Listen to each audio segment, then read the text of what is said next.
গাজীপুরের শ্রীপুরে লাকি আক্তার নামে একজন গার্মেন্টস শ্রমিক অসুস্থ অবস্থায় গার্মেন্টসের ভিতরেই মারা যায়।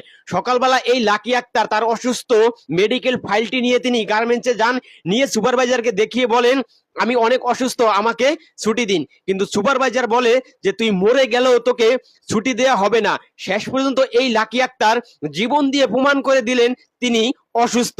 ভাবছিলাম এই বিষয়টি নিয়ে কিছু বলবো না, এখন দেখি সোশ্যাল মিডিয়ায় যেইভাবে তোলপাড় শুরু হয়ে গেছে। এই অপমৃত্যুর জন্য কে দায়ী? ওই সুপারভাইজার নাকি মালিক পক্ষ নাকি অন্য কেউ? সোশ্যাল মিডিয়ায় মালিক পক্ষের বক্তব্যে যতটুকু বুঝলাম যে মালিক পক্ষ শ্রমিকের উপর ভালোই সন্তোষজনক, কারণ শ্রমিকরা যাদের বিরুদ্ধে অভিযোগ করেছেন এই মালিক পক্ষ তাদেরকেই আইনে সোপর্দ করেছেন।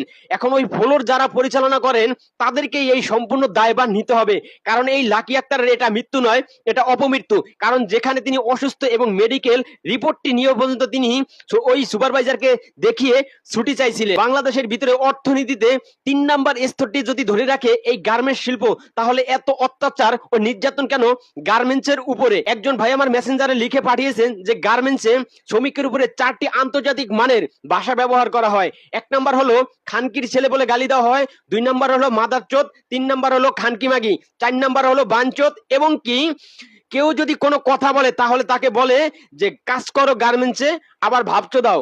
এই হলো বর্তমান গার্মেন্টস শিল্পের অবস্থা। এই অপমৃত্যুর জন্য তীব্র নিন্দা ও প্রতিবাদ জানাচ্ছি, এর কঠিনতম বিচার চাচ্ছি এবং শ্রমিকের ন্যায্য অধিকার আদায়ের জন্য যতক্ষণ পর্যন্ত এই মালিক পক্ষ সোজা না হবে ততক্ষণ পর্যন্ত এর প্রতিবাদটা আমাদের সকলেরই করতে হবে।